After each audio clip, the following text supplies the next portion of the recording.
I know what I know, and I know what I don't know. So we're going to let the Chancellor and his team.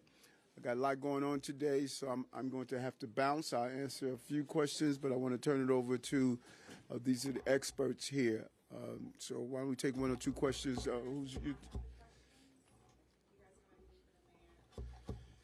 Masha. Mr. Mayor, so the Chancellor talked about the fact that math proficiency is below average, 66% for black students, 64% for Latino students. I wonder if you could tell me what your goal is for this New York Solves problem. Like, how much do you feel you can pull people up by their bootstraps so that math becomes as successful as your reading programs? What is really fascinating is how we are non-traditional. We have a holistic approach. Because three universities did a study that the mere fact that you tell a young girl you're not good in math, it actually impacts their ability to do math.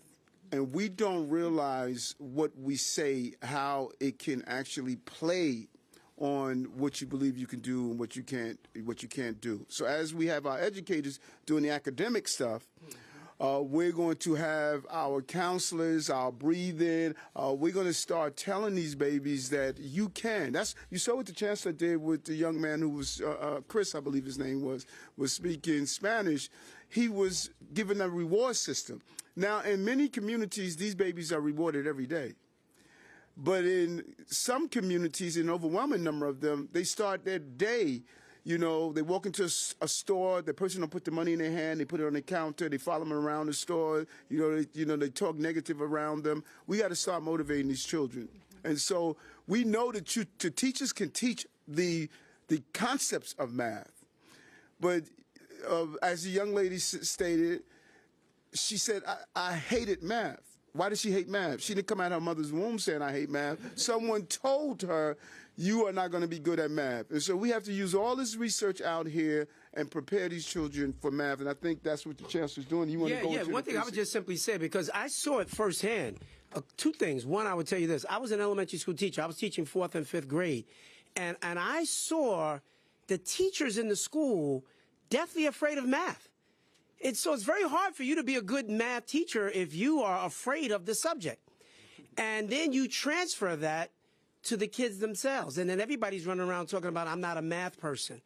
But you can change that. But what you need is, first of all, much like NYC reads, schools all over the city, even on math, were just kind of doing their own thing. People just creating their own curriculum. That's no way to run a system. The mayor used to say for years, people wouldn't mind us spending so much money in our public schools if we got better results, right?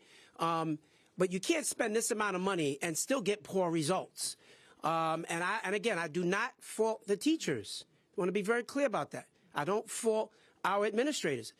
They need a better blueprint, a guidepost for how to do this. If this is a system, then we need to have more of a framework of how everybody should be moving. When we talk about early childhood, think about this. I can take you in an early childhood program right now. Kids are engaged in math in all the ways that kids learn best, by doing. It's real world stuff. And then we get into the older grades and they're learning it in complete isolation, oftentimes from teachers who are afraid to even teach it. So it's not the kids' fault, and it is in fact correctable. And that's what NYC Solves represents. It's the beginning of a process. Won't turn around overnight, but we're going to put this system back on the right track. Mr. Mayor, if I could just follow up, did you hate math? Yes.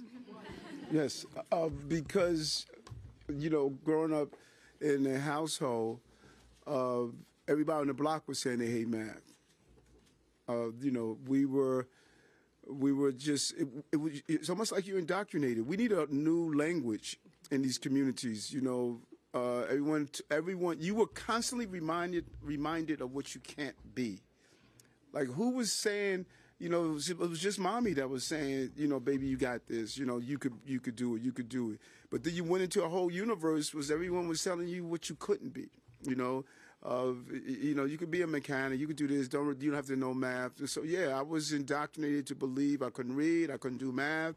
You know, I would never be a public speaker. People used to tell me all the time, "You'll never be a public speaker. You know, who wanted to listen to you?" Let me just say something about the mayor as well. The mayor. You think about this. As a young kid, this guy was building cars, rebuilding car engines. You have to know some math to do that. But there's a disconnect between the real world stuff and then what you're actually doing in school. Now let me illustrate this point. I, by most definitions, was a good math student. I liked math. I did well in math. I had no idea what it meant. Right. My brain was just oriented in a way I could do the numbers and the formulas and the x plus to the x squared plus y.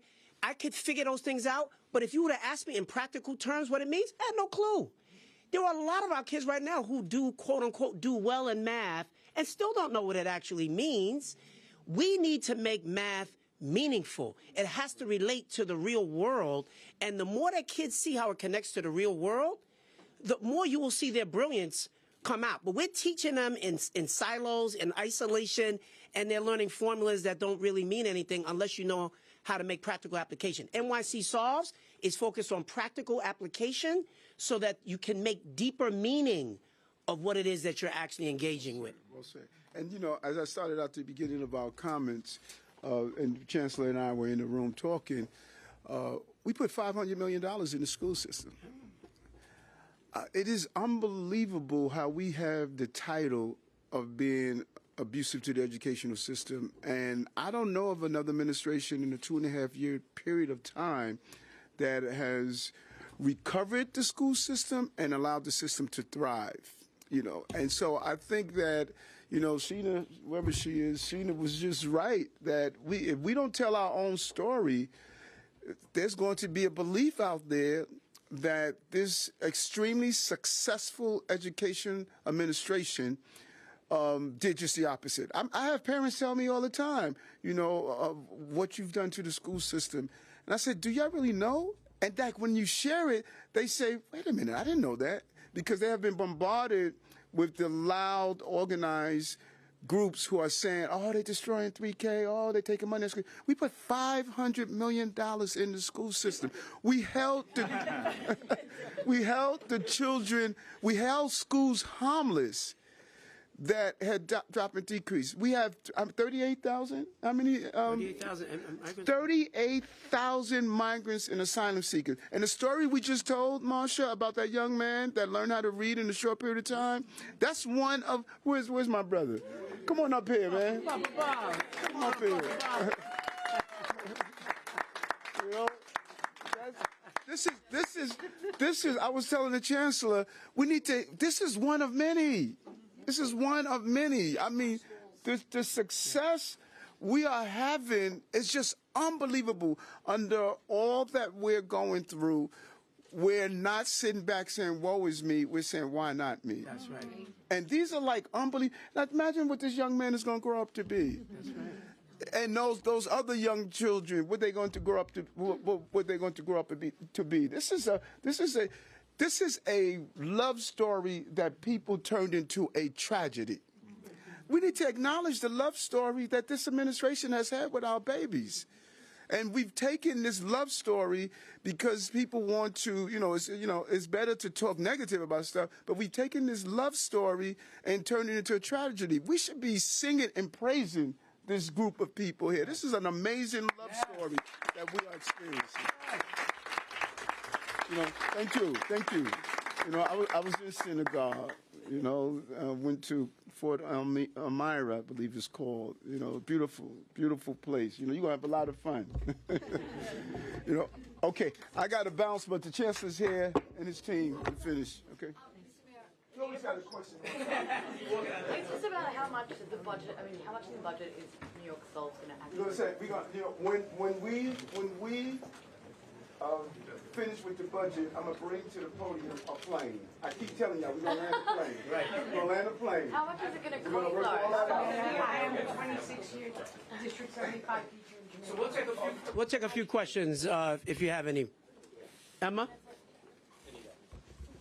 Hi, Chancellor. Banks. Hi. Anita from the New York Post.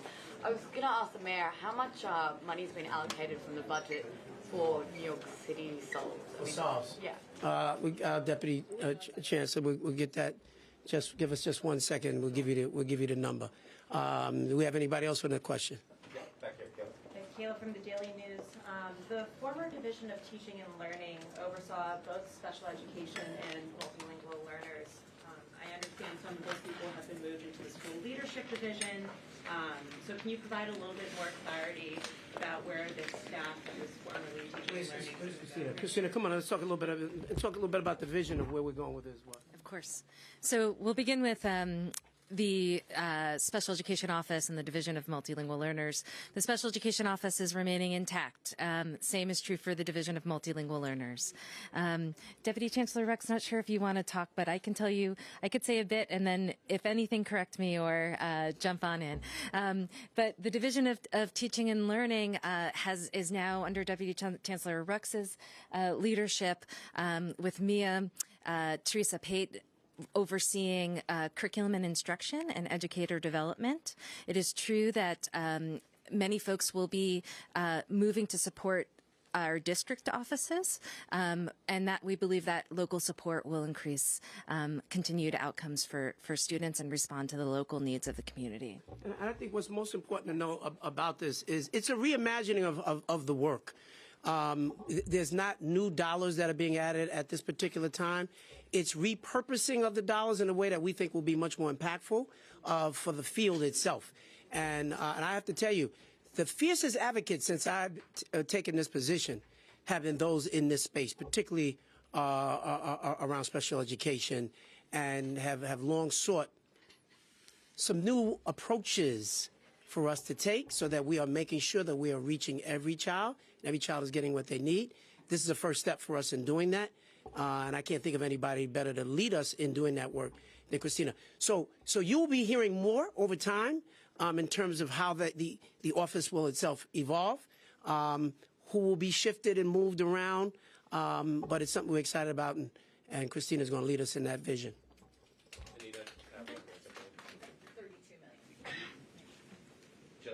Hi, Chancellor. I guess this is for you and for Deputy Chancellor Fody. Congratulations on your new title. I'm just wondering if you have a top priority specifically for special education, that aspect of this wing. You know, we've talked about this for a long time, that a lot of parts of the system are broken.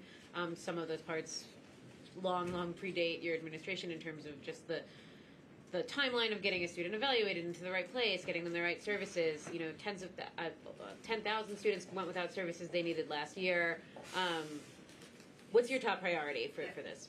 So in short, I would say that preschool certainly, and I know this is a topic near and dear to your heart and all of our hearts, preschool special education is a critical need. We're delighted about the $25 million that's coming our way. That's going to certainly help us. We're also really happy that we're going to be on year 2 of the contract enhancements. And so that is something that DC Ahmed is leading us alongside of us, but we're very hopeful of what that will bring. We talked about that $25 million creating small classes for students who need the small class setting, as well as related services that will allow them to get their full gamut of services.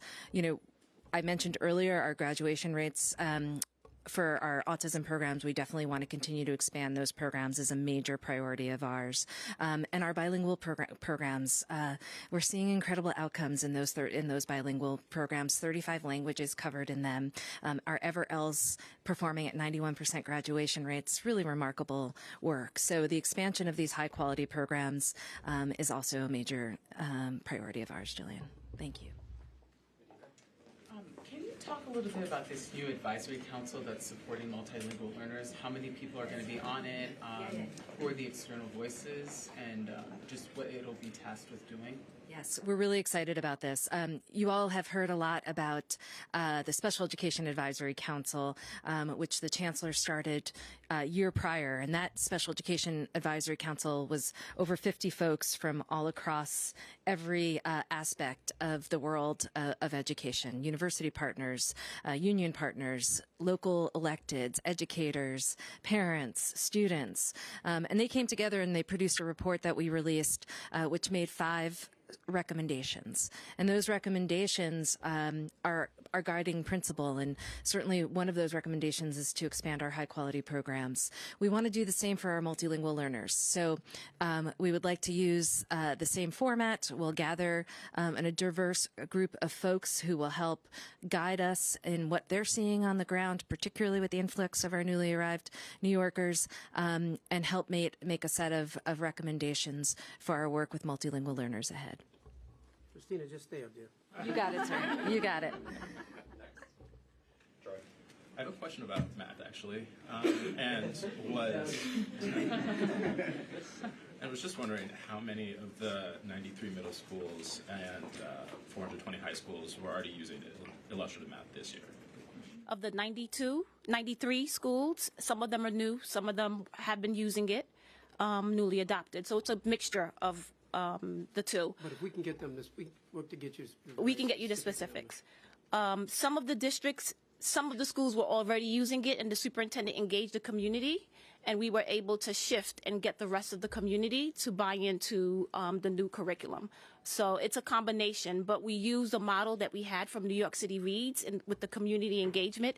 And, you know, the beauty of it is that superintendents and principals engage the folks in their community, and on their own, no mandate, they decided that this was the best path for them to engage their teachers in professional development, and they used the resources that they had at their school outside of funding from Central to ensure that they were leading this work in a collaborative and cohesive manner across the district. So we're really excited about this because now this affords our schools an opportunity to get coaching, which we have heard from many of our Phase 1 superintendents, principals, and teachers that was the game changer with this. It wasn't so much about a curriculum, but it's about how we're using the curriculum and how we're organizing the people to move the work in a powerful way. And we've also heard from many students about this work. And, you know, you heard the student, the 8th grader today, talk about the work that's happening in the district, and parents as well. We've heard many parents say that right now they can, I heard a parent this weekend actually talk about this with New York City Reads. At the YMCA, I was taking my daughter to swim class, and she was talking with other parents about the literacy curriculum that is being used in the district, in District 27. So that is how this is taking legs and being able to mobilize across the entire city. It's an excitement that we've never seen before around work that's really important. The work that we're here to do, which is teach our kids to read and be proficient mathematicians. And what excites me the most about it, as Dr. Ruck said, think about that. These principals, Henry, they didn't wait on us. These superintendents didn't wait on us. They're out in front of us on this. I had concerns about our ability to launch into a new full-scale kind of curriculum. One of the reasons we're just going with the 8 to start. But these 8 are going to lead and be trailblazers for the rest of the city, which is an exciting thing that we are seeing the system moving away where they're not simply waiting for mandates and dictates from the Chancellor's office. These folks are moving on their own and saying, we got this. So I know you've stressed that like the middle school element of this isn't a mandate, but it sounds like you're going to require all middle schools to pick from some list of curriculums. When does that happen for all middle schools, and what curriculums are they going to be picking from? So right now we've expanded to iReady and Amplify Desmos for our curriculum options. So we have 3 right now. We're continuing to look. We don't have the answer with one curriculum, but we're continuing to look. We have an advisory group that we bring together that looks through different curriculum options, and we're open to expanding in the future. But for right now, we're starting with the 3 that we have. Again, superintendents in their community can look through the 3 and decide, make a decision for their entire district. And when do they have to pick from that? So every year we have a core curriculum window, and that is in the spring of every year. So we're past that curriculum ordering period for this year, but for next year that will open up again in the spring. But the eight for this year are set. Illustrative math for the 8. 3-year roll. Mm-hmm.